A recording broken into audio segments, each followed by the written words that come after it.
Welcome to test साथी। तो आज की क्लास शुरू करने से पहले मैं आप सभी लोगों से ये पूछना चाहती हूँ कि आप सभी लोगों ने जो लास्ट क्लासेस देखी हैं उन सब में आपने जो सीखा और जो मैंने आपको बताया, आई होप आप लोगों को बहुत कुछ समझ में आया होगा। बट आपको मैंने एक टास्क दिया था जिसमें आपको क्या करना था कि आपको क्वेश्चंस अपने पहले ही मार्क करने थे। जो मैं क्वेश्चंस मैं करा रही हूँ क्लास में, वो क्वेश्चंस के आंसर आप पहले ही मार्क करेंगे और फिर मेरे को कमेंट में बताएंगे कि मैम मेरे इतने क्वेश्चंस करेक्ट हुए हैं और इतने क्वेश्चंस इनकरेक्ट। मुझे सिर्फ एक ही स्टूडेंट का रिप्लाई आया है कमेंट में, एक ही स्टूडेंट ने कमेंट किया है कि मैम इतने क्वेश्चंस मेरे सही करेक्ट हैं और इतने इनकरेक्ट हैं। तो आप लोगों से मैं ये कहना चाहूँगी कि देखिए, अगर आप लोग कमेंट करेंगे और मुझे बताएंगे तो ये सेशन जो है बहुत ही इंगेजिंग रहेगा। मुझे पता चलेगा कि आप लोग अच्छे से मेहनत कर रहे हैं, अच्छे से पढ़ाई कर रहे हैं। ऑलराइट, देखिए जो भी आप पढ़ रहे हैं ना, आप ऑब्वियसली अपना टाइम दे रहे हैं उस चीज़ को, अपना टाइम इन्वेस्ट कर रहे हैं उस चीज़ में, तो उस चीज़ को बहुत अच्छे से पढ़िए। उस चीज़ को ऐसे पढ़िए कि आपको वो चीज़ कभी ना भूले। ठीक है, तो इसी के साथ हम अपनी आज की क्लास शुरू करेंगे और उस एक्टिविटी को ध्यान में रखेंगे और आप मेरे को वीडियो के एंड में कमेंट करके बताएंगे। और जो बच्चा कमेंट करेगा, आई विल टेक हिज और her name in the class. Okay, I will not reveal your marks. मैं आपके मार्क्स नहीं बताऊंगी या मैं आपके नहीं बताऊंगी कि कितने क्वेश्चंस आपके करेक्ट हुए हैं कितने incorrect, but obviously I will take your names. तो आप इस सेशन में बने रहिए और अच्छे से क्लास करिए और देखिए। ऑलराइट, चलिए आज की क्लास शुरू करते हैं। So our first question is, हमारा पहला क्वेश्चन है, निम्नलिखित कथनों पर विचार करें। 52वें संविधान संशोधन अधिनियम ने संविधान में 10वीं अनुसूची जोड़ी। 86वें संविधान संशोधन अधिनियम ने सभी शैक्षणिक संस्थानों में पिछड़े वर्गों के लिए विशेष प्रावधान प्रदान किए। ऑलराइट, सो एक बार इंग्लिश में देखते हैं। Consider the following statements. 52nd constitutional amendment act added 10th schedule to the constitution. 10th schedule add किया। 86th constitutional amendment act provided special provisions for the backward classes in all educational institution. Select the correct answer. अब देखो question क्या कह रहा है। Question कह रहा है कि 52nd कॉन्स्टिट्यूशनल अमेंडमेंट एक्ट ने 10th शेड्यूल जोड़ा था संविधान में। तो ये 10th शेड्यूल की बात हो रही है। अब हमें 10th शेड्यूल में क्या पता चलता है? 10th शेड्यूल में हमें पता चलता है anti defection law. Anti defection anti defection law के बारे में पता चलता है हमें। अब ये एंटी डिफेक्शन क्यों लाई गई थी और ये एंटी डिफेक्शन लॉ क्या है? एंटी डिफेक्शन लॉ बेसिकली इसलिए लाई गई थी क्योंकि बहुत सारी पार्टी के जो मेंबर्स थे वो पार्टी अदल बदल कर लेते थे। मींस जब उन्हें लगता था कि दूसरी पार्टी जीत रही है तो वो उस पार्टी में स्विच कर जाते थे, और जब उन्हें लग रहा है उनकी पार्टी हार रही है तो वो अपनी पार्टी छोड़ देते थे। ठीक है, तो इसी चीज़ को ख़त्म करने के लिए एक लॉ बनाई गई जिसका नाम था एंटी डिफेक्शन लॉ 1985 में। तो उस लॉ को लाया गया, 52nd कॉन्स्टिट्यूशनल अमेंडमेंट किया गया, मतलब 52वां संविधान में बदलाव किया गया जिससे 10th शेड्यूल जोड़ा गया। हमारे पास कितने शेड्यूल थे ओरिजिनल कॉन्स्टिट्यूशन में? हमारे पास 8 शेड्यूल थे। जब हमारा संविधान था ओरिजिनल तो उसमें 8 शेड्यूल थे। उसके बाद हमारे जुड़ते जुड़ते अमेंडमेंट्स होते होते, बदलाव होते होते कितने टोटल कितने अमेंडमेंट्स हो गए, कितने शेड्यूल्स हो गए? 12। तो अभी हमारे टोटल 12 शेड्यूल्स हैं, जिसमें से 10th शेड्यूल की बात अगर हम करें तो 10th शेड्यूल में एंटी डिफेक्शन लॉ आता है, डिफाइंड है। तो इसका करेक्ट, इसकी ये वाली स्टेटमेंट हमारी करेक्ट हो जाएगी। Means first statement is correct. अब सेकंड स्टेटमेंट कह रहा है 86th constitutional amendment act provided special provisions for the backward classes in all educational institutions. Alright, देखो 86th कॉन्स्टिट्यूशनल अमेंडमेंट ने ये नहीं प्रोवाइड किया था कि बैकवर्ड क्लासेस को सारे एजुकेशनल इंस्टीट्यूशन में रिजर्वेशन मिले, बट ये 86th कॉन्स्टिट्यूशनल अमेंडमेंट ने क्या किया था? इसने एजुकेशन को राइट टू एजुकेशन दिया था। एजुकेशनल राइट किसे? 6 to 14 ईयर्स के बच्चों को ये अधिकार है। और इसमें कौन सा ऐड किया था आर्टिकल? फंडामेंटल राइट में एक आर्टिकल ऐड हुआ था 21A। जब 86 कॉन्स्टिट्यूशनल अमेंडमेंट एक्ट आया था तो इससे क्या जोड़ा गया था, फंडामेंटल राइट जोड़ा गया था, एक आर्टिकल 21A, एक फंडामेंटल ड्यूटी जोड़ी गई थी। पहले फंडामेंटल ड्यूटीज कितनी थी, 10 फंडामेंटल ड्यूटीज से 11th फंडामेंटल ड्यूटी जोड़ी गई थी। ओके, और directive principles of state policy में, DPSPs में आर्टिकल 45 जोड़ा गया था। ऑलराइट, तो 86 कॉन्स्टिट्यूशनल अमेंडमेंट क्या बताता है हमें, ये बताता है right to education for children from the age 6 to 14 years. तो ये गलत हो जाएगा। अब ये बैकवर्ड क्लासेस का जो प्रोविजन है, ये backward classes in all educational institution, special provision कौन से आर्टिकल में, कौन से अमेंडमेंट से मिलता है हमें, 93rd constitutional amendment act. 93rd constitutional amendment act बात करता है special provisions for all backward classes. अब 93rd कॉन्स्टिट्यूशनल अमेंडमेंट एक्ट जो है वो स्पेशल प्रोविजंस तो प्रोवाइड करता है, special provisions for backward classes, for backward classes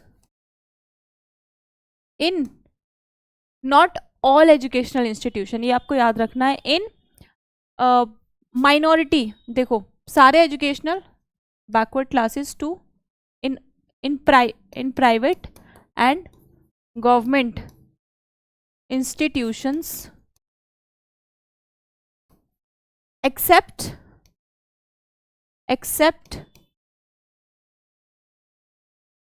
क्या है, एक्सेप्शन क्या है इसमें, एक्सेप्ट माइनॉरिटी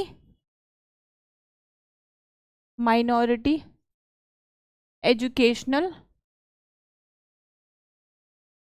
इंस्टीट्यूशंस। अब माइनॉरिटी एजुकेशनल इंस्टीट्यूशंस को छोड़ के जो माइनॉरिटीज़ के द्वारा इस्टेब्लिश किए गए हैं, जो हमारे देश की माइनॉरिटी हैं, उन्होंने जो इंस्टीट्यूशंस डेवलप किए हैं एजुकेशनल इंस्टीट्यूशंस, उनमें रिजर्वेशन नहीं मिलेगा बैकवर्ड क्लासेस को। बट बाकी जो इंस्टीट्यूशंस है, वेदर इट्स प्राइवेट और गवर्नमेंट, दोनों में ही हमें स्पेशल प्रोविजन मिलता है फॉर बैकवर्ड क्लासेस। ऑलराइट, तो ये कौन से अमेंडमेंट से हुआ था, 93rd कॉन्स्टिट्यूशनल अमेंडमेंट एक्ट। तो इसका करेक्ट आंसर क्या हो जाएगा, the correct answer for this question is, ये इनकरेक्ट हो जाएगा and the correct is this. तो correct answer is only 1, A। Next question, निम्नलिखित कथनों पर विचार करें। 103वें संविधान संशोधन अधिनियम ने संविधान के अनुच्छेद 14, 15 और 16 में परिवर्तन किए। 86वें संविधान संशोधन अधिनियम ने संविधान में अनुच्छेद 21A जोड़ा।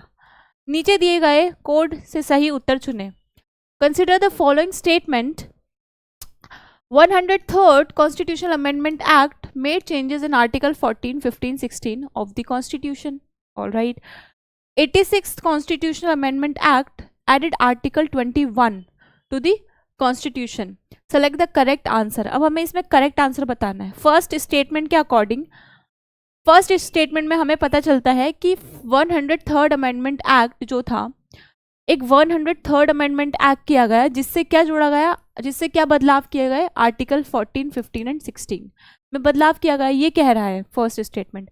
अब देखो आर्टिकल 14 की अगर हम बात करें तो आर्टिकल 14 क्या बताता है, आर्टिकल 14 में हमें पता चलता है equality before law and equal protection of laws, equality of law and equal protection of laws.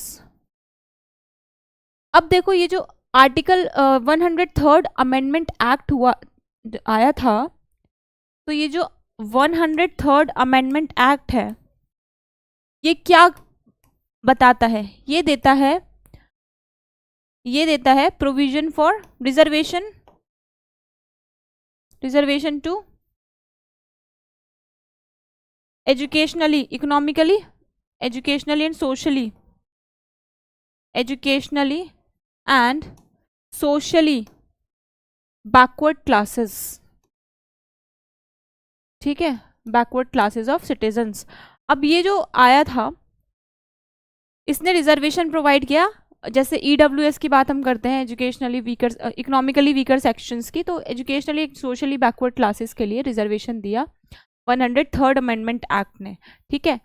तो आर्टिकल 14 में कोई बदलाव आया? आर्टिकल 14 में तो कोई बदलाव नहीं आया, यहाँ पे तो रिजर्वेशन की बात ही नहीं हो रही, यहाँ पे इक्वालिटी की बात हो रही है आर्टिकल 14 में। आर्टिकल 15 में हमें पता चलता है प्रोहिबिशन ऑफ डिस्क्रिमिनेशन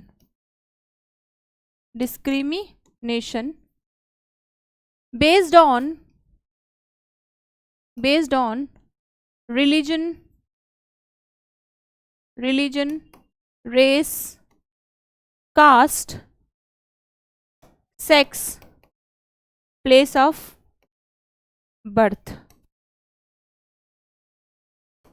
अब आप मेरे को बताओ, आर्टिकल 15 में प्रोटेक्शन ऑफ डिस्क्रिमिनेशन, मतलब sorry, prohibition of discrimination based on religion, race, caste, sex and place of birth, इसमें हमें साफ साफ पता चल रहा है कि यहाँ पे डिस्क्रिमिनेशन, भेदभाव करने से मना किया है। किन किन चीज़ों पे भेदभाव नहीं कर सकते?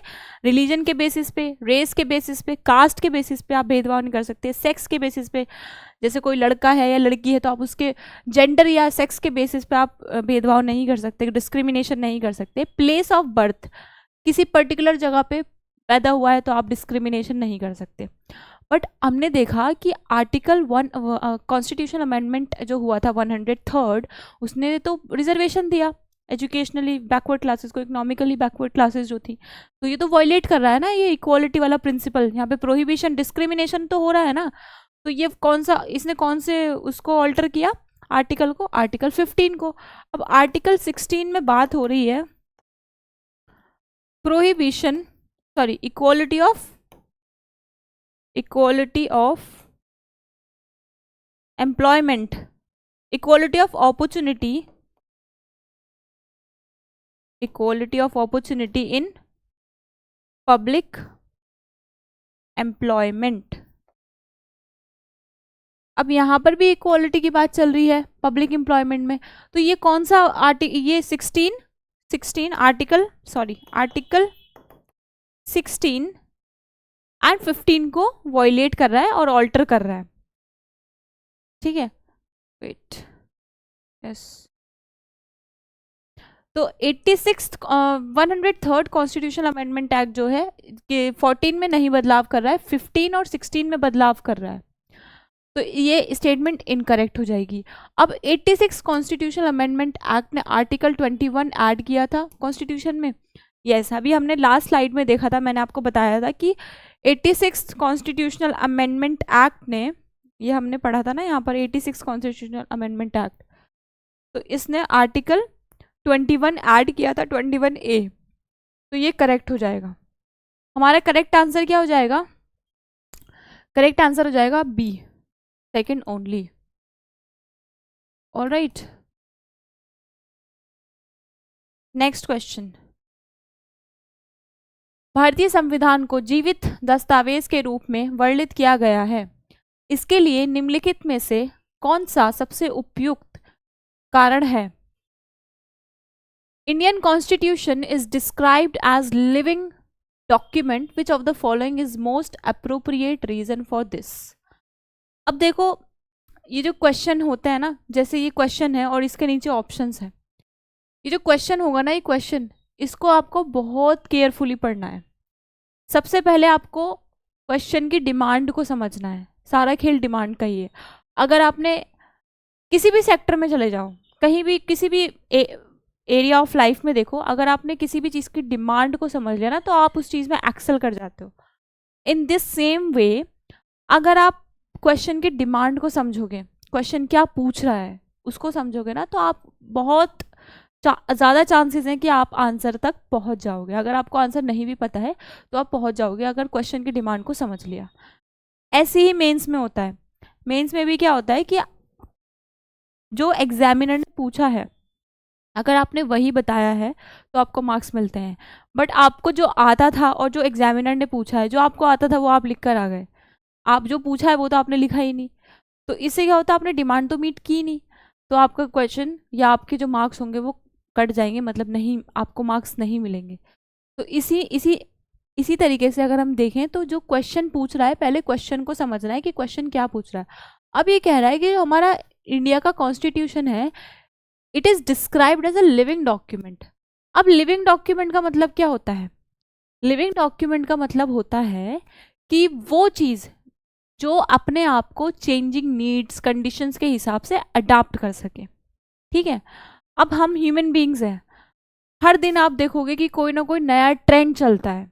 ठीक है, हर दिन कोई पर्टिकुलर जॉब प्रोफाइल कुछ भी इम्पॉर्टेंट हो जाता है, फिर वो जॉब प्रोफाइल इम्पॉर्टेंट नहीं रहता, या फिर आपके वॉक्स ऑफ लाइफ में आप देखोगे बहुत सारी चीज़ें ऐसी होती हैं कि एक टाइम पे वो बहुत इंपॉर्टेंट होती हैं, फिर आगे जाके लाइफ में वो इतनी इंपॉर्टेंट नहीं रहती।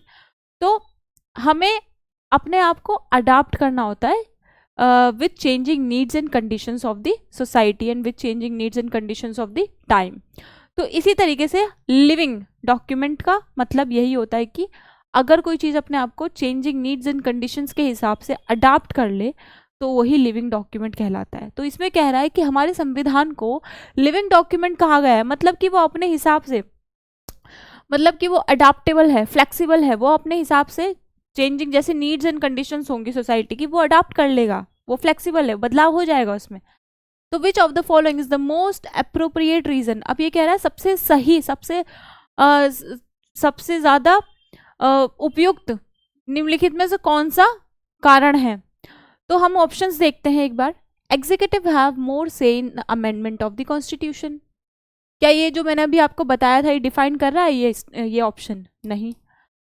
Long living tradition of secularism in India, society is reflected in the constitution.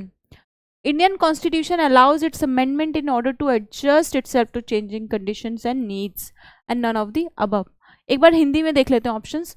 संविधान के संशोधन में कार्यपालिकाओं की अधिक भूमिका होती है। भारतीय समाज में धर्मनिरपेक्षता की दीर्घकालिक परंपरा संविधान में परिलक्षित होती है। भारतीय संविधान बदलती परिस्थितियों और आवश्यकताओं के अनुसार खुद को समायोजित करने के लिए अपने संशोधन की अनुमति देता है। उपरोक्त में से कोई नहीं। अब इसमें से सबसे अप्रोप्रिएट आपको कौन सा लग रहा है? आप अपना आंसर मार्क करो और आप देखो कि आपका, जब मैं आंसर बताऊंगी तो आप देखना कि आपका आंसर करेक्ट है या इनकरेक्ट है। ठीक है, तो देखो, long living tradition of secularism in Indian society is reflected. क्या यहाँ पे सेक्युलरिज्म की बात हो रही है? नहीं। नन। अब देखो, Indian constitution allows its amendment in order to adjust itself to changing needs and conditions. अब वही तो मैंने आपको बताया था ना, अभी लिविंग डॉक्यूमेंट का मतलब क्या है कि जो चीज़ अपने आप को बदल ले चेंजिंग नीड्स एंड कंडीशंस के हिसाब से। तो हमारा संविधान भी तो अपने आप को बदलता है ना थ्रू अमेंडमेंट्स। तो इसका करेक्ट आंसर हो जाएगा this C is the correct answer. अब देखो कैसे बदलता है कॉन्स्टिट्यूशन। कॉन्स्टिट्यूशन जो है, constitution as a living document. अब देखो पहली चीज क्या है? Judicial review. जुडिशियल रिव्यू का मतलब क्या है? जुडिशियल रिव्यू का मतलब है कि मान लीजिए कल को सरकार कोई ऐसा रूल बना दे, कोई ऐसी लॉ बना दे जिसमें आपका राइट टू प्राइवेसी, मतलब कि ऐसा लॉ बना दे कि अब आपको अपना सारा डेटा सरकार के साथ शेयर करना है, चाहे आपका कोई भी डेटा हो, पर्सनल हो, प्रोफेशनल हो, सारा डेटा अब आपको सरकार के साथ शेयर करना है। तो आप क्या सोचोगे कि मेरा तो प्राइवेसी कहीं रही नहीं है, मेरा तो राइट टू प्राइवेसी वायलेट हो रहा है। तो आप क्या करोगे? आप सुप्रीम कोर्ट या जुडिशरी के पास जाओगे अपना राइट मांगने के लिए। अब जुडिशरी क्या करेगा? जुडिशरी चेक करेगा कि वेदर जो लॉ बनाई गई है by executive and by parliament legislature, जो लॉ बनाई गई है, जो रूल फ्रेम करे गए हैं, तो क्या वो कॉन्स्टिट्यूशन के दायरे में रहकर करे गए हैं या नहीं, वो चेक करेगा उस लॉ को। अगर तो वो संविधान के दायरे में रह के लिए गए हैं या बनाए गए हैं तो वो रहेंगे, लेकिन अगर वो आपके किसी राइट को वॉयलेट कर रहा है या संविधान के किसी प्रिंसिपल को वॉयलेट कर रहा है, तो वो लॉ जो बनाई गई है वो जुडिशरी खारिज कर देगा, ठीक है, उसे अनकॉन्स्टिट्यूशनल डिक्लेयर कर देगा। ऑलराइट, सो जुडिशियल रिव्यू ये पावर देती है सुप्रीम कोर्ट या हाई कोर्ट्स को कि वो जो लॉ बनाई गई है बाय एग्जीक्यूटिव या बाय लेजिस्लेचर, वो उसको अगर संविधान के दायरे में रह के नहीं बनाई गई है तो वो उसको खारिज कर सकते हैं, खत्म कर सकते हैं। ऑलराइट, सो जुडिशियल रिव्यू से क्या पता चलता है हमें कि जुडिशियल रिव्यू से time to time Supreme Court ने अलग अलग जजमेंट्स दिए हैं, जिसमें सुप्रीम कोर्ट ने बहुत सारे बदलाव किए हैं। सबसे बड़ा केस जो था, पहला सबसे बड़ा केस जो आया था इसमें वो था, वेट, ओके वेट, सबसे बड़ा जो केस था इसमें वो था पहला केशवानंदा भारती केस 1973। अब केशवानंदा भारती केस में क्या हुआ था, इसमें सुप्रीम कोर्ट ने एक जुडिशियल रिव्यू की पावर के थ्रू एक डॉक्ट्राइन बताया था। उसका डॉक्ट्राइन का नाम क्या है, basic structure doctrine, basic structure doctrine. अब संविधान जब बना था तो उसने पार्लियामेंट को अंडर आर्टिकल 368 ये पावर दी थी कि पार्लियामेंट जो है वो संविधान को बदल सकता है, किसी भी प्रोविजन को बदल सकता है, संविधान के किसी भी पार्ट को बदल सकता है पार्लियामेंट। बट जैसे ही चेंजिंग नीड्स, जैसे ही सोसाइटी बदली, जैसे हमारा संविधान मतलब टाइम हुआ, तो हमें नीड फेल्ट हुई कि हमारा जो राइट है, हमारे जो कॉन्स्टिट्यूशनल राइट है, जो फंडामेंटल राइट है, अगर उसी को ही पार्लियामेंट ने बदल दिया तो हमारे पास तो फंडामेंटल राइट्स ही नहीं रहेंगे। तो इसी के लिए कुछ ऐसे फंडामेंटल राइट्स जब वायलेट हुए तो लोग अपने राइट्स को डिमांड करने जुडिशरी के पास गए। उसी में से ही केशवानंदा भारती, जब उनका राइट वायलेट हुआ तो वो जुडिशरी के पास जाते हैं और फिर जुडिशरी एक डॉक्ट्रिन देती है उस केस में, बेसिक स्ट्रक्चर डॉक्ट्रिन, जिसमें कहा गया कि पार्लियामेंट की जो पावर है अंडर आर्टिकल 368, उसमें पार्लियामेंट कुछ ऐसे प्रोविजंस हैं जिसे हम बेसिक स्ट्रक्चर का पार्ट कहेंगे, उन्हें अमेंड नहीं कर सकती। बाकी पूरा कॉन्स्टिट्यूशन में कुछ भी अमेंड कर सकती है, उसके पास ये पावर है, लेकिन बेसिक स्ट्रक्चर के साथ छेड़छाड़ नहीं कर सकती। ठीक है, ये कहा गया था। तो बेसिक स्ट्रक्चर में ऐसे टाइम टू टाइम अलग अलग केसेस के थ्रू प्रोविजंस ऐड किए गए हैं, जैसे कि सेक्युलरिज्म की बात होती है, यूनिटी एंड इंटीग्रिटी की बात होती है, फ्रेटर्निटी की बात होती है, फेडरलिज्म की बात होती है, सुप्रीमेसी ऑफ द कॉन्स्टिट्यूशन की बात होती है। तो ये कुछ ऐसे प्रिंसिपल्स हैं जो टाइम टू टाइम केसेस के थ्रू, अमेंडमेंट्स के थ्रू ऐड किए गए। ऑलराइट, जैसे कि right to privacy, right to privacy की अगर हम बात करें तो पुट्टास्वामी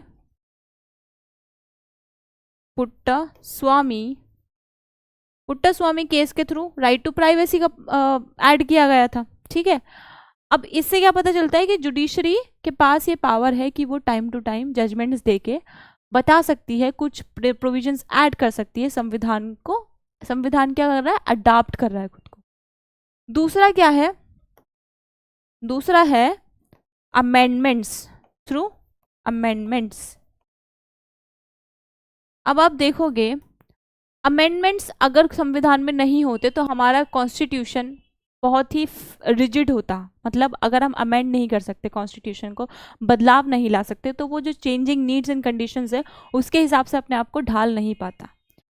तो जैसे कि 73rd and 74th constitutional amendment हुआ था, तो उसमें क्या था, उसमें ग्रास रूट डेमोक्रेसी को डेवलप किया गया था। उसमें लोकल लेवल पे लोकल लोगों को पावर दी गई, ठीक है, ताकि एक सेल्फ गवर्नमेंट यूनिट बन सके, वो अपने आप को गवर्न कर सके। ठीक है, अब ऐसे बहुत सारे अमेंडमेंट्स हुए, बहुत इंपॉर्टेंट अमेंडमेंट्स हुए, बहुत अभी तक बहुत सारे अमेंडमेंट्स हो चुके हैं।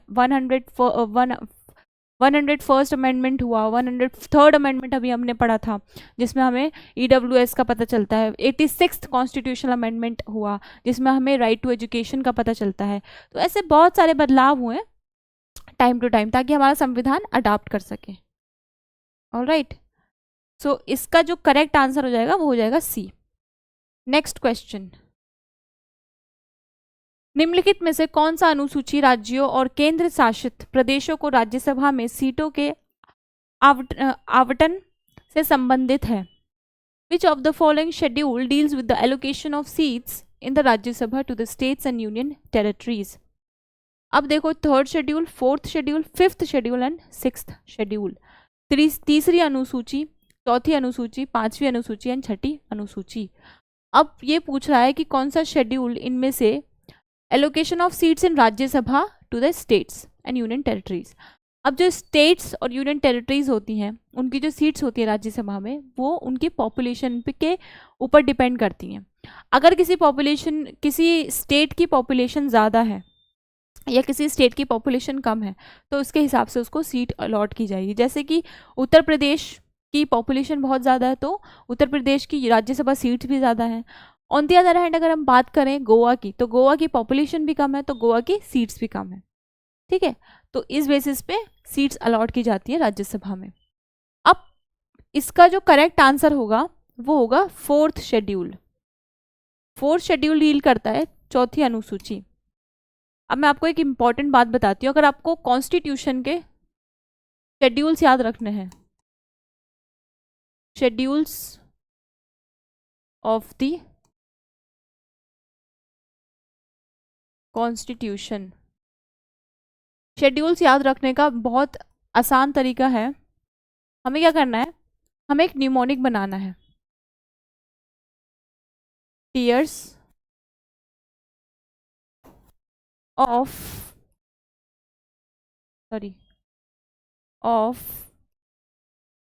ओल्ड पीएम,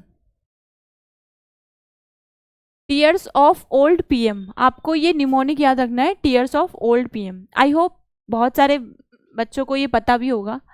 जिनको नहीं पता है वो याद रखना कि टीयर्स ऑफ ओल्ड पीएम एक निमोनिक है, जिसमें हमें पता चलता है फर्स्ट शेड्यूल बात करता है टेरिटरीज की।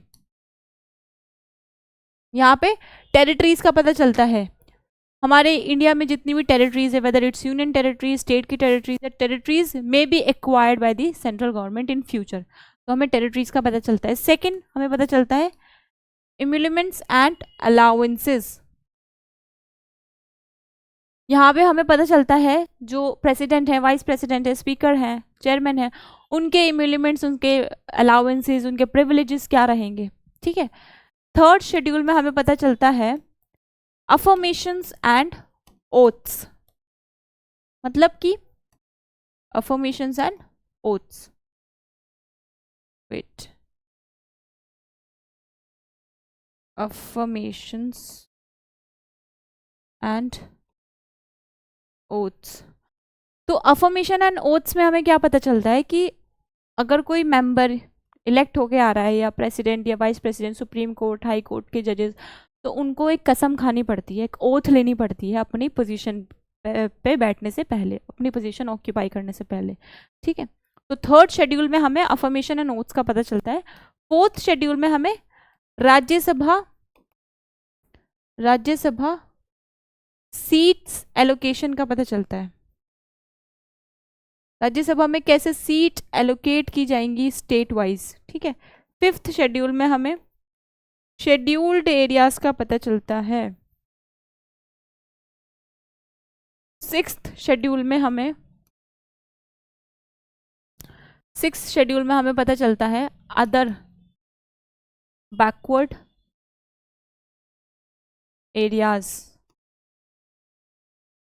ठीक है, सेवेंथ शेड्यूल में हमें पता चलता है फेडरल लिस्ट, मतलब कि सेवेंथ शेड्यूल में हमें लिस्ट पता चलता है। 3 पावर्स जो है हमारे गवर्नमेंट में डिवाइडेड है, स्टेट एंड यूनियन गवर्नमेंट में पावर्स डिवाइडेड है, तो 3 लिस्ट है हमारे संविधान में, कॉन्स्टिट्यूशन में, जिसमें एक यूनियन लिस्ट है, स्टेट लिस्ट है, कॉन्करेंट लिस्ट है।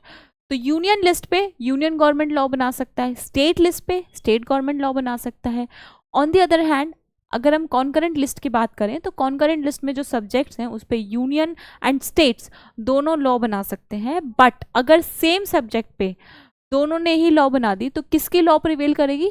यूनियन गवर्नमेंट की। ऑलराइट, फिर आता है eighth is for official languages की बात कर रहा है। 8 शेड्यूल किसकी बात कर रहा है? ऑफिशियल लैंग्वेजेस की बात कर रहा है। फिर आता है नाइन्थ शेड्यूल किसकी बात कर रहा है? नाइन्थ शेड्यूल लैंड रिफॉर्म्स की बात कर रहा है। ओके, अब ये जो नाइन्थ शेड्यूल था ये ऐड किया गया था first constitutional amendment act, short form में लिख रही हूँ मैं, फर्स्ट कॉन्स्टिट्यूशनल अमेंडमेंट एक्ट से ये ऐड किया गया था नाइन्थ शेड्यूल। फिर आता है 10th शेड्यूल। 10th शेड्यूल अभी हमने लास्ट जब मैंने क्वेश्चन कराया था आपको उसमें हमने पढ़ा था कि 10th शेड्यूल जो था वो 52nd अमेंडमेंट से ऐड किया गया था। अब 10th शेड्यूल की बात होती है डिफेक्शन, एंटी डिफेक्शन लॉ, ये बताता है एंटी डिफेक्शन लॉ, ये ऐड किया गया था 52nd अमेंडमेंट एक्ट। अब बात होती है पी 11th शेड्यूल में क्या है? 11th शेड्यूल में है पंचायत्स। पंचायत कौन से अमेंडमेंट एक्ट से जोड़ा गया था? 73rd amendment act. And 12th schedule में बात होती है म्यूनिसिपैलिटीज।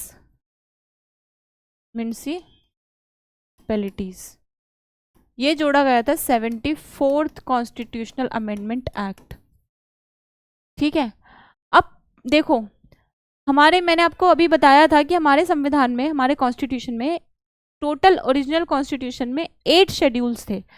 ये 9, 10, 11 एंड 12 जो है अमेंडमेंट से जोड़े गए थे। अब नाइन्थ शेड्यूल जो था वो लैंड रिफॉर्म्स वाला फर्स्ट अमेंडमेंट एक्ट से ऐड किया गया। 10th शेड्यूल डिफेक्शन वाला 52nd अमेंडमेंट से ऐड किया गया। 11th शेड्यूल पंचायत की जो बात करता है वो है 73rd अमेंडमेंट एक्ट से जोड़ा गया। 12th शेड्यूल म्यूनिसिपैलिटीज की बात करता है वो है 74th अमेंडमेंट एक्ट से जोड़ा गया।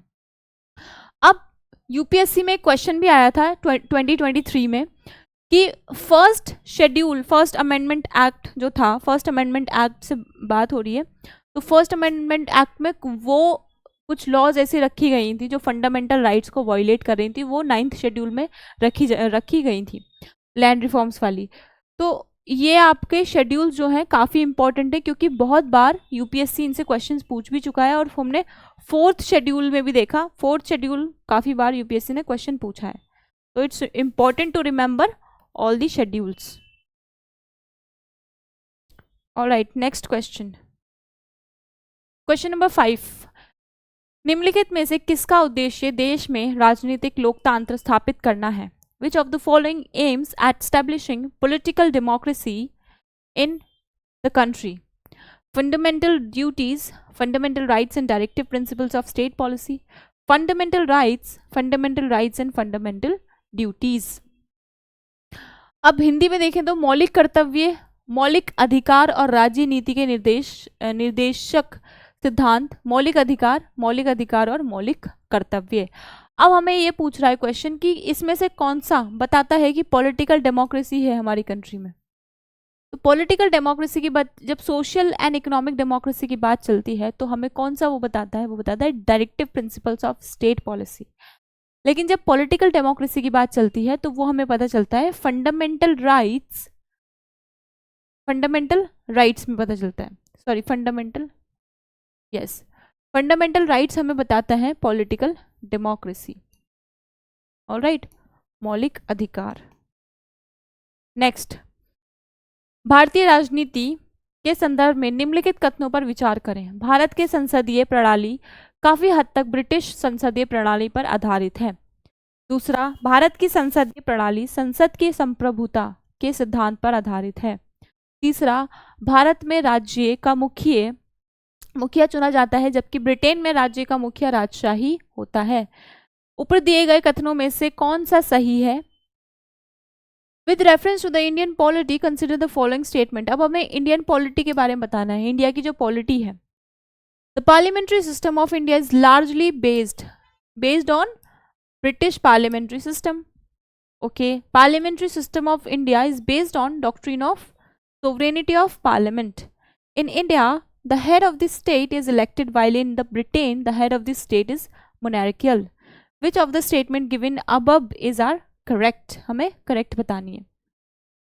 फर्स्ट स्टेटमेंट के according parliamentary system of India is largely based on British parliamentary system. अब हमारा जो पार्लियामेंट्री सिस्टम है, वेट, यस, सो हमारा जो पार्लियामेंट्री सिस्टम है, parliamentary system of India, it is largely based on British parliamentary system but with some changes, with some कुछ different चीजें हैं। पहला क्या है कि head of the state, head of the, ये हमारा ब्रिटेन से लिया गया है, ठीक है। हेड ऑफ द स्टेट जो होगा इलेक्टेड होगा इंडिया में। Wait,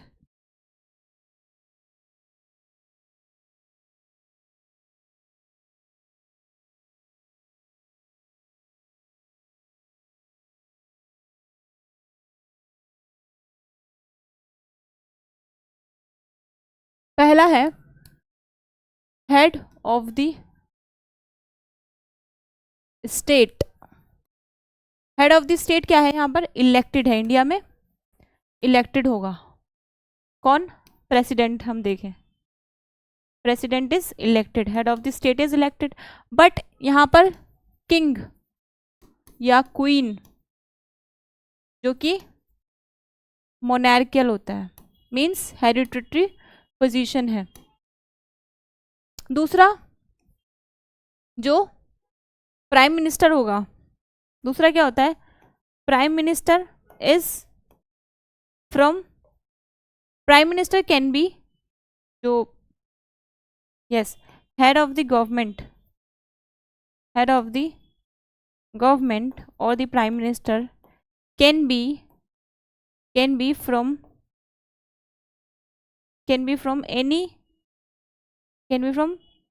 any house of parliament. मतलब क्या है इसका, कि जो हमारा हेड होगा, head of the government means prime minister, वो लोकसभा से भी इलेक्ट होकर आ सकते हैं, वो राज्यसभा से भी इलेक्ट होकर आ सकते हैं। बट यहाँ पे क्या रहता है, यहाँ पे जो होता है वो ओनली फ्रॉम लोअर हाउस, मतलब कि लोकसभा, ठीक है, राज्यसभा से नहीं हो सकते। अब जो ब्रिटिश पार्लियामेंट्री सिस्टम है, थर्ड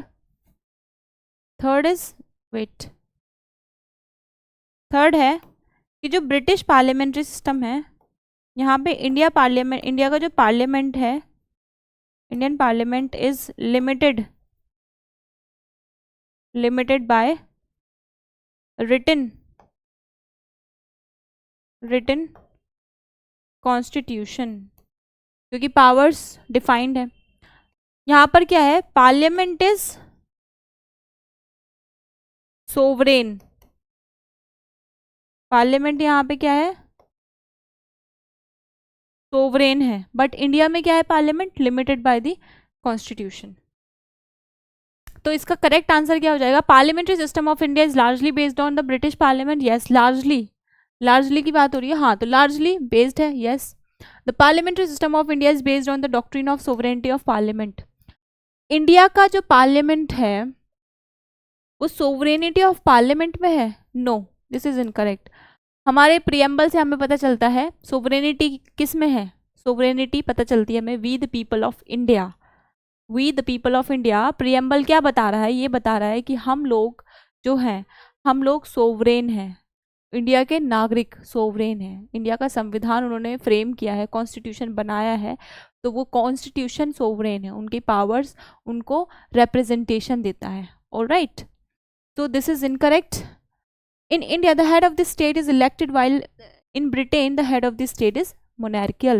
Yes, इंडिया में जो head of the state होंगे that is president, वो elected होते हैं, indirectly elect होके आते हैं।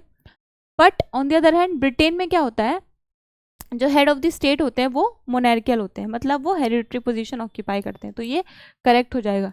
तो हमारा करेक्ट आंसर क्या हो जाएगा, हमारा करेक्ट आंसर हो जाएगा 1 and 3 A. Alright, next question number 7, निम्नलिखित कथनों पर विचार करें। भारतीय संविधान एक एकीकृत और साथ ही स्वतंत्र न्यायिक प्रणाली स्थापित करता है। दूसरा, भारत का संविधान संघीय संरचना होने के कारण सभी शक्तियों यानी विधायी, कार्यकारी, वित्तीय और न्यायिक को केंद्र और राज्य के बीच विभाजित करता है। ऊपर दिए गए कथनों में से कौन सा सही है? ओके, इंग्लिश में देखते हैं। The Indian constitution establishes an integrated as well as independent judicial system. The Constitution of India, being federal in structure, divides all powers, that is legislative, executive, financial and judicial, between center and states. हमें इसमें correct बताना है। First statement के according हमें क्या पता चलता है कि हमारा जो जुडिशियल सिस्टम है इंडिया में वो इंटीग्रेटेड और इंडिपेंडेंट है। यस, हमारा टॉप पे क्या आता है? टॉप पे we have Supreme Court which is also known as apex court, जो कि कस्टोडियन या guardian of our fundamental rights of the constitution. तो सुप्रीम कोर्ट टॉप पे है, उससे नीचे आता है हाई कोर्ट्स जो अलग अलग स्टेट्स में होते हैं, उसके नीचे आते हैं लोअर कोर्ट्स या सबऑर्डिनेट कोर्ट्स। तो एक हायरार्की है कोर्ट्स की, सबसे टॉप पे Supreme Court, then High Court, then we have lower और सबऑर्डिनेट कोर्ट्स। ऑलराइट, सो एक इंटीग्रेटेड सिस्टम है जो कि Supreme Court and High Court दोनों ही स्टेट और सेंट्रल लॉज को इम्प्लीमेंट करते हैं, दोनों ही सेंट्रल और उसको उस पर जजमेंट दे सकते हैं। Alright, but in America what is the criteria in America? America में क्या होता है कि वहाँ पे federal laws, federal judiciary implement करेगी या लागू करेगी, और जो यूनियन लॉज होंगे वहाँ पे एक कोर्ट होगा वो लागू करेगा। तो वहाँ पे अलग अलग जैसे स्टेट और यूनियन के लिए अलग अलग कोर्ट्स होते हैं, but in on the other hand India में एक ही इंटीग्रेटेड जुडिशरी है जो कि सेंट्रल और स्टेट लॉज को इम्प्लीमेंट करता है। तो फर्स्ट स्टेटमेंट करेक्ट हो जाएगा। Second statement, the constitution of India being federal, yes, हमारा संविधान फेडरल है स्ट्रक्चर में, जो कि पावर को डिवाइड करता है सेंट्रल और स्टेट के बीच में। हमें कहाँ से पता चलता है पावर्स डिवाइडेड है? हमें पता चलता है 7th शेड्यूल में, जिसमें हमें 3 लिस्ट मिलती हैं, central, states and concurrent list. तो पावर डिवाइडेड है, that is legislative, executive, financial, judicial between centre and state. तो ये भी करेक्ट हो जाएगा। हमारा करेक्ट आंसर क्या होगा इसका? First and second, both 1 and 2। तो मैं समझ रही हूँ कि आप लोग ने अपना आंसर मार्क कर लिया होगा और आप लोग वो एक्सरसाइज कर रहे होंगे जो मैंने आपको बताई है। उस एक्सरसाइज को करते रहिए, आपको बहुत बहुत फ़ायदा मिलेगा उससे। आपके जो ब्रेन की जो नर्व्स होंगी, वो जो मसल्स होंगी ना, वो खुलेंगी, ठीक है, जब आप खुद से क्वेश्चन करेंगे। नेक्स्ट, निम्नलिखित युग्मों पर विचार करें। देश एंड ली गई विशेषताएं। ऑस्ट्रेलिया संविधान समवर्ती सूची, कनाडाई संविधान व्यापार की स्वतंत्रता, ब्रिटिश संविधान विशेष अधिकार writ. Consider the following statements. Australian country हमें बताना है और हमने कौन से फीचर इनसे लिए गए हैं, लिए हमने बोरो किए हैं। तो ऑस्ट्रेलियन कॉन्स्टिट्यूशन से हमने कॉन्करेंट लिस्ट लिए, कैनेडियन कॉन्स्टिट्यूशन से freedom of trade, British constitution से prerogative writs. Which of the following pairs given above is are correctly matched. हमें बताना है कि हमने कौन सी कंट्री से कौन से फीचर अपने संविधान में बोरो किए हैं, लिए हैं, ठीक है। तो देखो, ऑस्ट्रेलियन कॉन्स्टिट्यूशन से हमने कॉन्करेंट लिस्ट ली है, करेक्ट। ऑस्ट्रेलियन कॉन्स्टिट्यूशन से हमने कॉन्करेंट लिस्ट ली है, प्लस क्या लिया है? Joint sitting. जॉइंट सिटिंग जो है, 2 हाउसेस की जॉइंट सिटिंग होती है जब एक बिल पास होता है। अगर उस बिल पे राज्यसभा ने उस बिल को अपने पेंडिंग कर दिया, रोक दिया, तो अब डेडलॉक क्रिएट हो जाती है, ठीक है। तो जब डेडलॉक क्रिएट होगा तो राज्यसभा और लोकसभा की एक जॉइंट सिटिंग कराएंगे प्रेसिडेंट, ठीक है। अब जब जॉइंट सिटिंग होगी, ये जो प्रोविजन है जॉइंट सिटिंग का, ये कहाँ से लिया हमने? ये लिया है हमने ऑस्ट्रेलियन कॉन्स्टिट्यूशन से, ठीक है। और एक और चीज़ ली है हमने, freedom of trade, freedom of trade and intercourse. तो ये पता चलता है हमें कि हमने ऑस्ट्रेलियन कॉन्स्टिट्यूशन से क्या लिया है, ये सब। तो ये करेक्ट हो जाएगा। कैनेडियन कॉन्स्टिट्यूशन से हमने फ्रीडम ऑफ ट्रेड लिया है, no, this is incorrect. Canadian constitution से हमने क्या लिया है? हमने लिया है federal government with strong centre.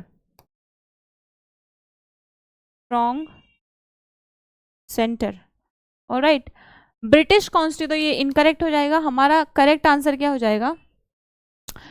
Third statement कह रहा है ब्रिटिश कॉन्स्टिट्यूशन में प्रेरोगेटिव रिट्स लिए हैं हमने। रिट्स की जब बात होती है, फंडामेंटल राइट्स में हमें under article 32 right to constitutional remedy में सुप्रीम कोर्ट के पास ये राइट है कि वो अलग अलग रिट्स इशू करें। फंडामेंटल राइट्स जैसे वायलेट हुए हैं तो उनके लिए, फंडामेंटल राइट्स जब वायलेट होते हैं तो जुडिशरी के पास ये राइट होता है, ये उनकी ड्यूटी है कि वो रिट्स इशू करें अलग अलग तरह की। तो रिट्स जो है वो हमने कहाँ से ली है? ब्रिटिश कॉन्स्टिट्यूशन से। This is correct. British constitution से हमने और क्या लिया है? हमने लिया है rule of law. Rule of law की जब बात होती है, पार्लियामेंट्री सिस्टम ऑफ गवर्नमेंट हमने ब्रिटिश सरकार से लिया है, ब्रिटिश कॉन्स्टिट्यूशन से लिया है। तो इसका करेक्ट आंसर क्या हो जाएगा? आंसर हो जाएगा 1 and 3rd। C is the correct answer. Next आता है, निम्नलिखित में से कौन सरकारी व्यय की वैधता और औचित्य पर टिप्पणी कर सकता है? Who among the following comments on the legality and propriety of government expenditure? अब क्वेश्चन कह रहा है कि कौन इसमें से, ये जो बॉडीज हैं, president of India, attorney general of India, controller and auditor general of India and finance commission, इनमें से कौन गवर्नमेंट के, जो गवर्नमेंट ने खर्च किया है, एक्सपेंडिचर किया है, उस पर कॉमेंट कर सकते हैं? तो आपने देखा होगा, अगर पढ़ा है कॉन्स्टिट्यूशन या अपने पॉलिटी पढ़ी है, तो कंट्रोलर एंड ऑडिटर जनरल का रोल क्या होता है? Controller and auditor general audit and accounts, audit देखते हैं ना अलग अलग डिपार्टमेंट्स के, गवर्नमेंट के। तो इसका करेक्ट आंसर हो जाएगा CAG, controller and auditor general of India under article 148। It is a constitutional body. Article 148 में हमें पता चलता है कैग के रोल के बारे में। ठीक है, तो इसका करेक्ट आंसर हो जाएगा कैग, भारत के नियंत्रक और महालेखा परीक्षक। नेक्स्ट क्वेश्चन नंबर 10, निम्नलिखित में से किसे भारतीय संविधान का संरक्षक कहा जाता है? Who among the following is referred to as the guardian of the Indian Constitution? ये कह रहा है क्वेश्चन कि जो संविधान का जो संरक्षक है किसे कहा गया है? इनमें से president of India, parliament of India, supreme court of India, या बोथ ए एंड सी? तो हमें बताना है कि जो संरक्षक है कौन है। आप अपना आंसर मार्क कर लीजिए। देखिए, हमें पता चलता है बहुत सारे आर्टिकल्स हैं संविधान कॉन्स्टिट्यूशन में, जिससे हमें पता चलता है कि सुप्रीम कोर्ट एक कस्टोडियन है संविधान का, या गार्जियन है संविधान का। कैसे? Under article 32। आर्टिकल 226 में हाई कोर्ट्स का रोल होता है रिट्स इशू करने का। ऐसे बहुत सारे राइट्स हैं जहाँ पे सुप्रीम कोर्ट का रोल पता चलता है कि वो फंडामेंटल राइट्स या जो भी राइट्स हमारे वायलेट हो रहे हैं तो वो उनको प्रोटेक्ट करता है, उनको उनकी हिफाजत करता है। जुडिशियल रिव्यू की पावर से हमें क्या पता चलता है? ये पता चलता है कि जुडिशरी के पास ये ताकत है कि वो जो संविधान के अगेंस्ट लॉ बनाएगा, जो लॉ संविधान के अगेंस्ट होगी, उसको खारिज कर देंगे। तो ये भी तो बता रहा है ना कि संविधान की हिफाजत कर रहे हैं वो लोग, रक्षा कर रहे हैं। ठीक है, तो Supreme court of India is the correct answer, Bharat का सर्वोच्च न्यायालय। नेक्स्ट, निम्नलिखित में से किस निर्णय में सर्वोच्च न्यायालय ने यह निर्णय दिया कि अनुच्छेद 368 के तहत संसद की संवैधानिक शक्ति उसे संविधान के मूल ढांचे को बदलने में सक्षम नहीं बनाती है? In which of the following judgments the Supreme Court ruled that constituent power of Parliament under Article 368 does not enable it to alter the basic structure of the Constitution? These are your options: Minerva Mills case, Kesavananda Bharati case, SR Bommai case, Indira Swamy case. ये हिंदी में आपके options हैं। अब आप मुझे बताइए इस question का मतलब क्या है। इस क्वेश्चन में हमें बेसिकली ये पूछा है कि कौन से केस में सुप्रीम कोर्ट ने ये कहा था कि पार्लियामेंट के पास जो पावर है अंडर आर्टिकल 368 संविधान को बदलने की, वो बेसिक स्ट्रक्चर को नहीं बदल सकता। ठीक है, कौन से केस में कहा था? बहुत फेमस केस है ये, अभी आपको याद हो गया होगा, मैंने अभी जब हम लास्ट क्वेश्चन सॉल्व कर रहे थे तो मैंने आपको बताया भी था, केशवानंदा भारती केस। इसका करेक्ट आंसर क्या हो जाएगा? केशवानंदा भारती केस 1973। इसमें सुप्रीम कोर्ट ने बताया कि बेसिक स्ट्रक्चर क्या है, और बेसिक स्ट्रक्चर में कुछ प्रोविजंस है जिन्हें आप ऑल्टर नहीं कर सकते, नहीं बदल सकते। अंडर आर्टिकल 368 या किसी भी अमेंडमेंट के थ्रू आप नहीं बदल सकते, ठीक है। वो बिल्कुल मतलब वो बिल्कुल सेफ हैं, उनको कोई भी उनके साथ छेड़छाड़ नहीं की जा सकती। ओके, नेक्स्ट क्वेश्चन, निम्नलिखित में से किस में भारतीय संविधान का दार्शनिक भाग शामिल है? विच of the following contains the philosophical part of Indian constitution? Philosophical part of the Indian constitution की बात चल रही है। अब देखो, फिलोसॉफिकल पार्ट जो है हमें कहाँ पता चलता है, फिलोसॉफी क्या है संविधान की? इसके करेक्ट आंसर इसके ऑप्शंस हैं, directive principles of state policy, fundamental rights and fundamental duties, fundamental rights and directive principles of state policy, fundamental rights, fundamental duties and directive principles of state policy. ये आपके हिंदी में options हैं। राज्य नीति के निर्देशक सिद्धांत, मौलिक अधिकार और मौलिक कर्तव्य, मौलिक अधिकार और राज्य नीति के निर्देशक सिद्धांत, मौलिक अधिकार, मौलिक कर्तव्य और राज्य नीति के निर्देशक सिद्धांत।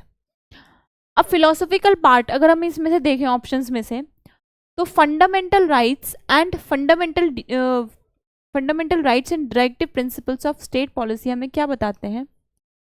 हमें बताते हैं फंडामेंटल राइट्स में हमें क्या है कि हमारे राइट्स, जो भी हमारे राइट्स हैं, हमारा right to education, right to freedom of religion, right to equality, ठीक है, राइट टू प्राइवेसी, ठीक है, right to life in personal liberty, right against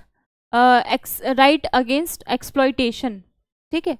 तो ये हमें राइट्स हमें पता चलता है, फंडामेंटल राइट्स फिलॉसफी बता रहा है ये।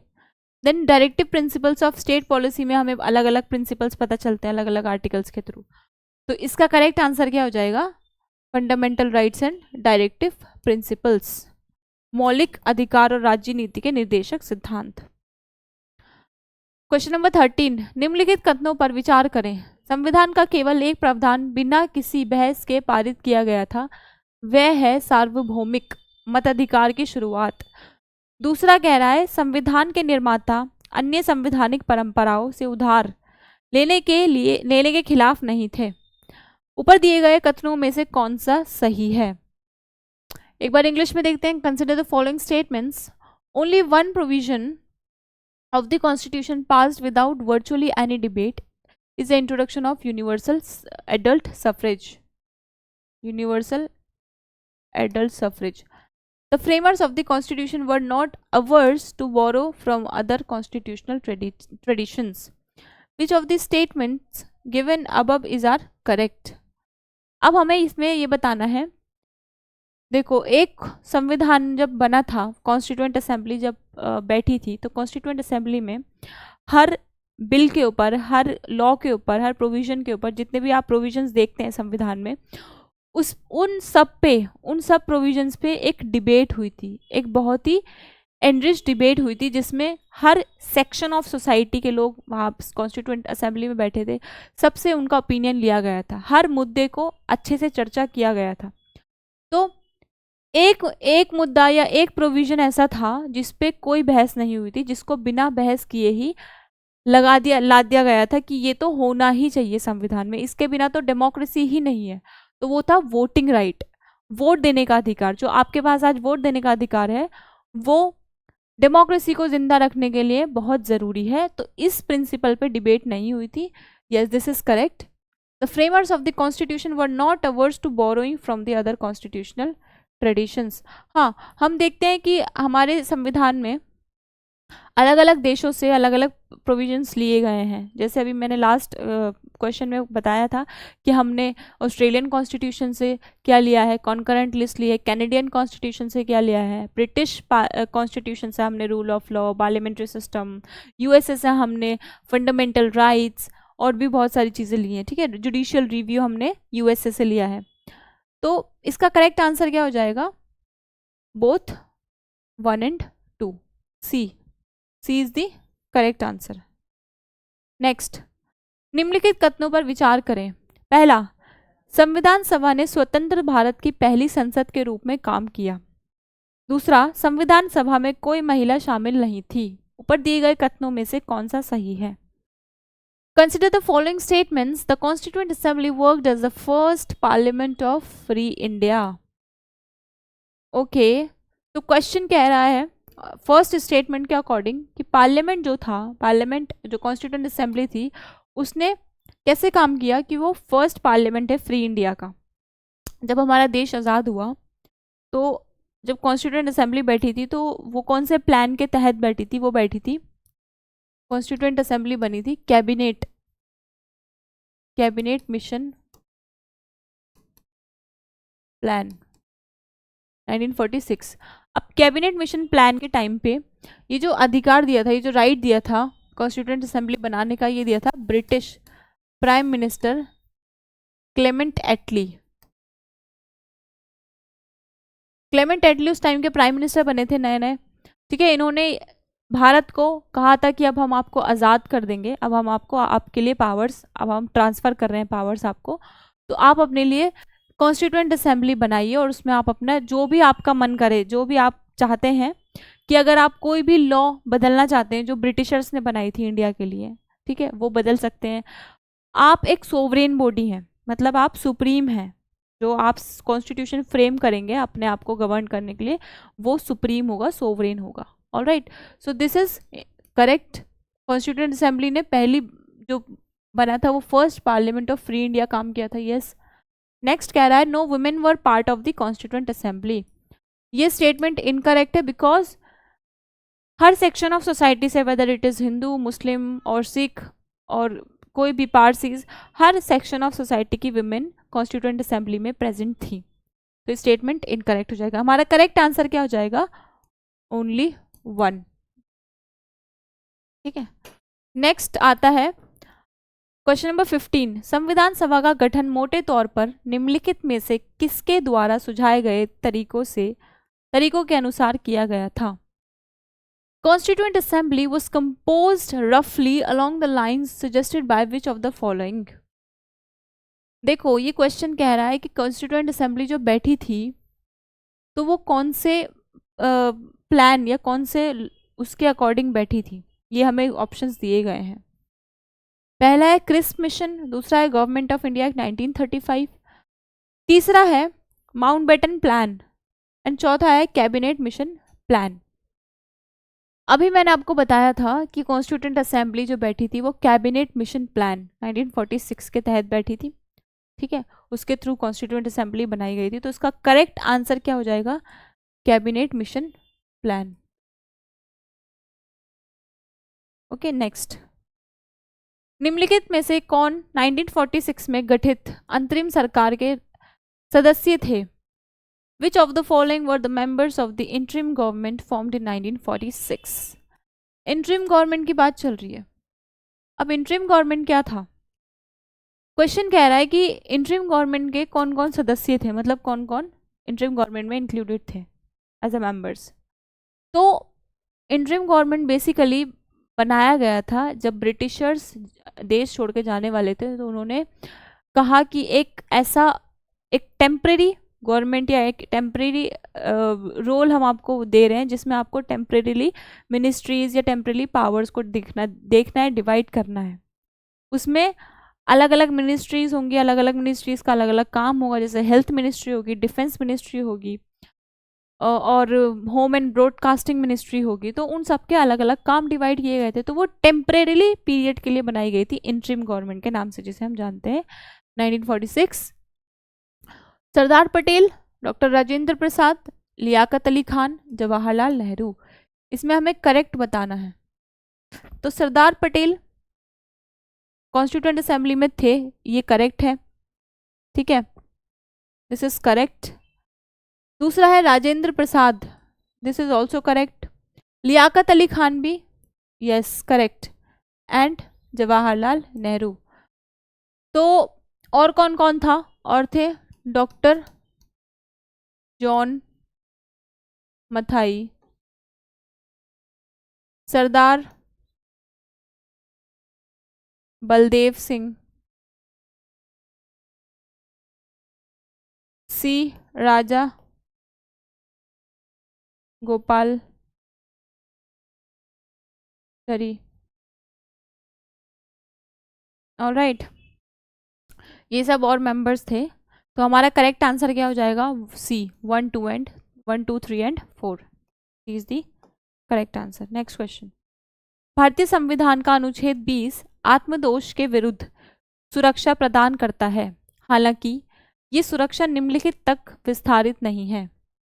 Article 20 of the Indian constitution grants protection against self incrimination, however this protection does not extend to. Article 20 क्या कहता है? According to the article 20 of Indian constitution, ये कहता है protection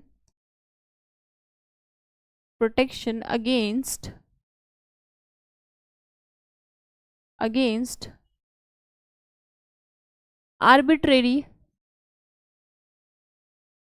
arbitrary and excessive punishment।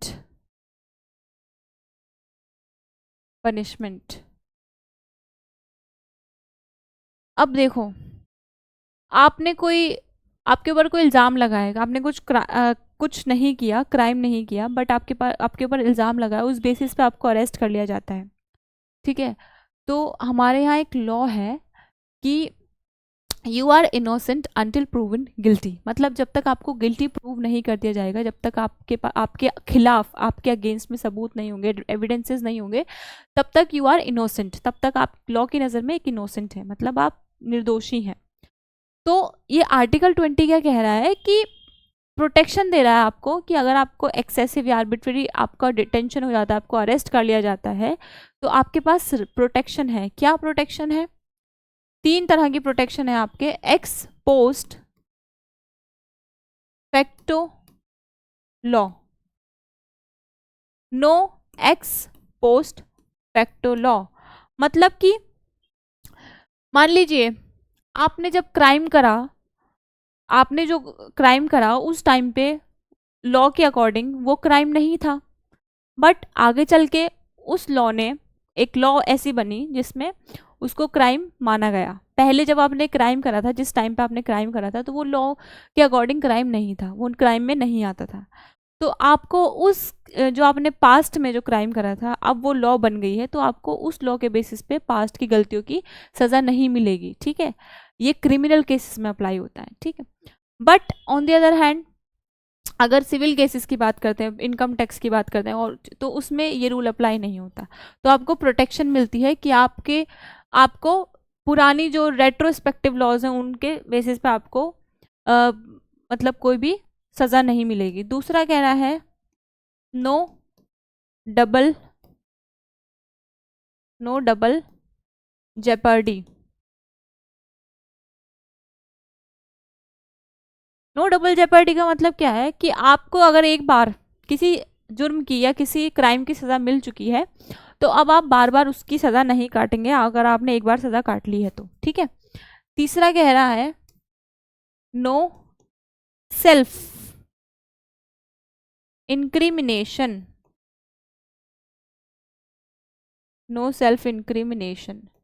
अभी हमने देखा लास्ट स्लाइड में, यहाँ पे प्रोटेक्शन अगेंस्ट सेल्फ इंक्रिमिनेशन की बात चल रही है, ठीक है।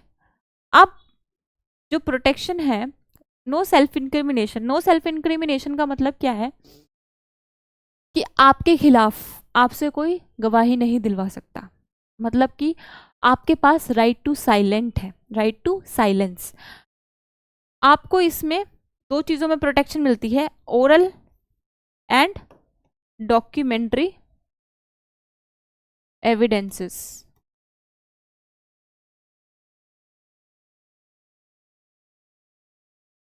ओरल एंड डॉक्यूमेंट्री एविडेंसेस, अगर आपसे ओरली कोई बुलवाना चाह रहा है कि आपने ये क्राइम किया है, नहीं किया, आपके पास राइट टू साइलेंस है, आप नहीं बता रहे हैं, आपकी मर्जी है, आपके पास प्रोटेक्शन है। डॉक्यूमेंट्स, आपको कोई मजबूर नहीं कर सकता कि आप अपने खिलाफ डॉक्यूमेंट्स प्रेजेंट करो, ऑलराइट, ये आपके पास प्रोटेक्शन है। तो अब हमारे पास, हमें पता है कि सेल्फ इंक्रिमिनेशन में हमारे पास ये प्रोटेक्शन है, बट एक्सेप्शन क्या है, कहाँ पे एक्सटेंड नहीं होता, तो ये तो होता है, सेल्फ इंक्रिमिनेशन में ये प्रोटेक्शन मिलती है, तो ये गलत हो जाएगा। Compulsory production of material objects, अगर आप इसमें आपको प्रोटेक्शन नहीं मिलती है, अगर आपसे कहा है कि मटेरियल ऑब्जेक्ट्स आपको कंपल्सरीली प्रोड्यूस करने हैं तो आपको प्रोटेक्शन नहीं मिलेगी, ये करेक्ट हो जाएगा। Compulsion to give blood specimens, अगर आपको ब्लड स्पेसिमेंट्स देने के लिए कहा है, ब्लड सैंपल्स देने के लिए कहा है, तो आपको प्रोटेक्शन नहीं मिलेगी, ठीक है।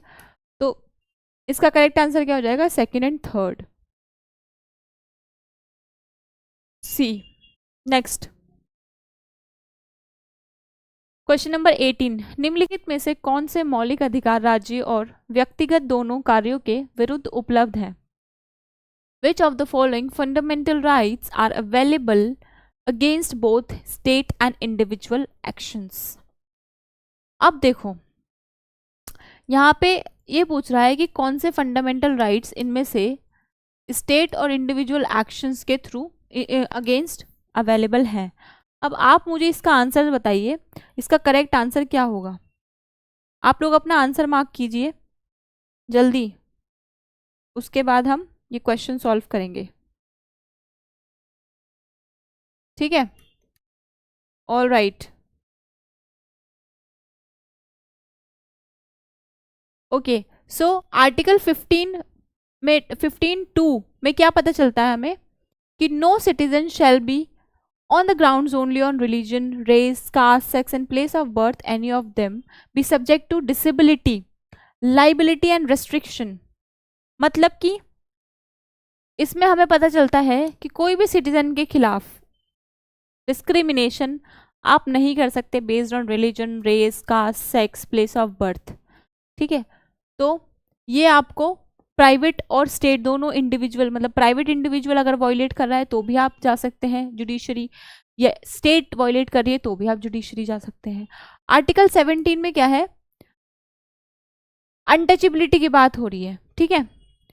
अनटचेबिलिटी की बात हो रही है आर्टिकल 17 में, इट एबॉलिशेस अनटचेबिलिटी एंड उसकी जो किसी भी फॉर्म में अगर आप प्रैक्टिस कर रहे हो अनटचेबिलिटी को, वो अबॉलिश करती है। अगर आपको लगता है कि आपके साथ कोई अनटचेबिलिटी जैसी चीज़ कर रहा है प्रैक्टिस, तो आप अपना राइट मांगने सुप्रीम कोर्ट या हाई कोर्ट जा सकते हैं। आर्टिकल 17 स्टेट और इंडिविजुअल एक्शन दोनों के खिलाफ आप जा सकते हैं। नेक्स्ट है आर्टिकल 24। अब आर्टिकल 24 क्या कह रहा है, it prohibits employment of children under the age of 14, मतलब जो बच्चे 14 साल से कम के हैं वो किसी भी हजार्डस माइंस, फैक्ट्रीज या किसी भी ऐसी जगह पर काम नहीं कर सकते जहाँ पे उन बच्चों को जाना अलाउ नहीं है, जो बहुत खतरनाक है उनके लिए, ठीक है। तो आर्टिकल 24 प्रोहिबिट करता है। तो ये आर्टिकल आपको स्टेट एंड इंडिविजुअल दोनों के लिए आप जा सकते हैं, अवेलेबल है, ठीक है। एक आर्टिकल और है आर्टिकल 23। आर्टिकल 23 क्या कहता है, आर्टिकल 23 कहता है it prohibits traffic in human beings, beggars and other similar forms of forced labour. Article 23 में भी आप जा सकते हैं, स्टेट और इंडिविजुअल दोनों के एक्शंस के खिलाफ ये आर्टिकल 23 आपको मिलता है, तो आप जा सकते हैं इसमें भी। तो हमारा करेक्ट आंसर क्या हो जाएगा, 1, 2 and 3, D is the correct answer. Next question. अब क्वेश्चन है निम्नलिखित में से कौन अनुच्छेद 14 के तहत समानता और समानता के अधिकार के मौलिक अधिकार के अपवाद है। संयुक्त राष्ट्र और उसकी एजेंसियों को राजनयिक प्रतिरक्षा। दूसरा कह रहा है अनुच्छेद 31C कुछ निर्देशक सिद्धांतों को प्रभावी करने वाले कानूनों की बचत। तीसरा राज्यपाल को प्रतिरक्षा। नीचे दिए गए कोड का उपयोग करके सही उत्तर चुने। Which of the following are the exceptions to the fundamental right to equality under Article 14? Article 14 हमें क्या बताता है। अब ये क्वेश्चन कह रहा है कि आर्टिकल 14 में कौन कौन एक्सेप्शन है, मतलब आर्टिकल 14 किन के ऊपर अप्लाई नहीं होगा। तो आर्टिकल 14 में हमें राइट टू इक्वालिटी का पता चलता है, ठीक है, equality before law and equal protection of laws. तो फर्स्ट कह रहा है diplomatic immunity to United Nations and its agencies, मतलब यूनाइटेड नेशंस और उसकी एजेंसीज जो हैं उनको इम्यूनिटी है अंडर आर्टिकल 14, उनके ऊपर अप्लाई नहीं हुआ। Yes correct. Article 31C saving of laws giving effect to certain directive principles, yes article 31C में वो लॉज हैं जो कि कुछ directive principles of state policy को अप्लाई लागू करने के लिए रखी गई हैं, जो कि अगर वो अप्लाई की जाएंगी फंडामेंटल राइट्स के ऊपर तो फंडामेंटल राइट्स वायलेट होंगे, तो वो आर्टिकल 14 अप्लाई नहीं होगा, वो लॉ अप्लाई होगी directive principles of state policy वाली। Right.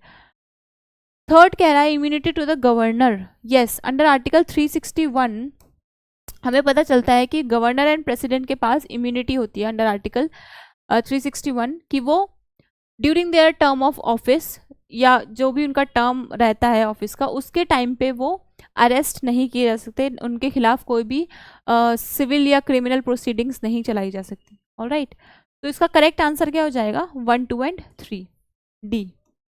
D is the correct answer. Next question, आज का लास्ट क्वेश्चन, क्वेश्चन नंबर 20।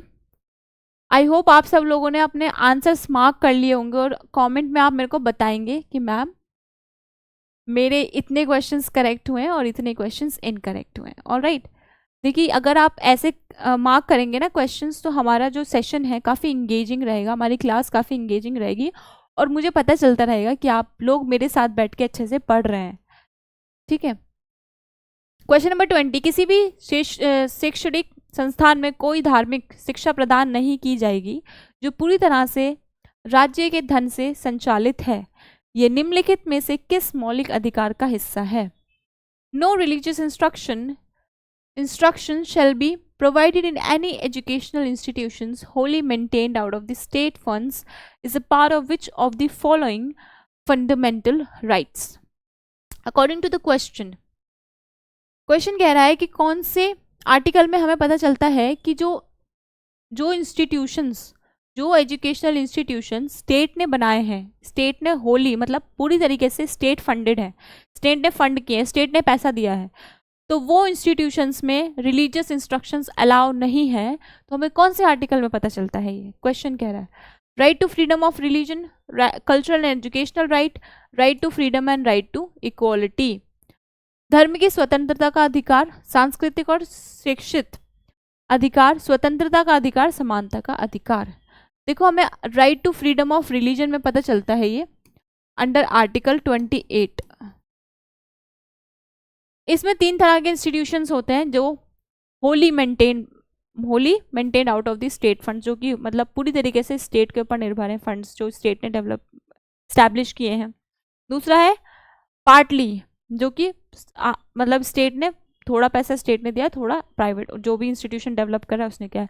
और एक है जो कि बिल्कुल अपने खुद के बल पे मतलब खुद के दम पे बने हैं, जो कि स्टेट से फंड नहीं ले रहे हैं। तो जो पहली वाला जो इंस्टीट्यूशन है जैसे होली मेंटेन किया गया है स्टेट फंड से, उसमें रिलीजियस इंस्ट्रक्शंस अलाउ नहीं है, बट जो बाकी दूसरे हैं जिसमें पार्टली और जो बिना स्टेट फंडेड है उसमें अलाउ है। लेकिन सेकंड वाले में जिसमें हमने देखा कि पार्टली स्टेट फंडेड है उसमें रेगुलेटेड है। ठीक है, थर्ड वाले में आप रिलीजियस इंस्ट्रक्शन दे सकते हैं। ऑलराइट, तो आज की क्लास हम ओवर करते हैं।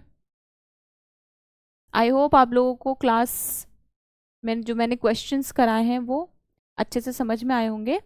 और अगर आपका कोई भी डाउट है रिगार्डिंग एनीथिंग, रिगार्डिंग आप चाहते हैं कि मैम आप मुझे कुछ और मतलब मैं चाहता हूँ आप कोई और टॉपिक लेकर आइए या कुछ पढ़ाइए, तो आप मेरे को नीचे कमेंट में बता सकते हैं।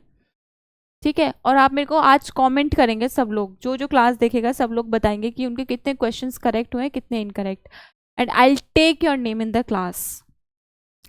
ऑलराइट, चलिए आज की क्लास को ओवर करते हैं। Till then goodbye and have a nice day. Alright, wait,